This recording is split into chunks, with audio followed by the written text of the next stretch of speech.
Use freeze panes to lock rows or columns and keep them visible while you scroll to another part of the worksheet. Need to freeze the top row?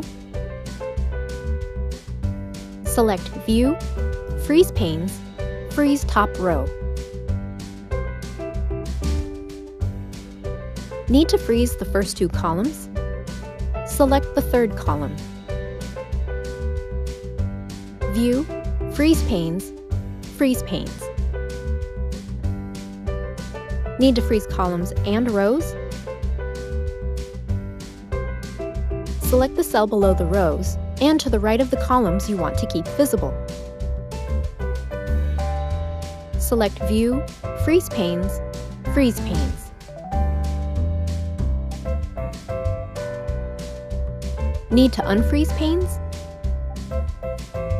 Select View, Freeze Panes, Unfreeze Panes.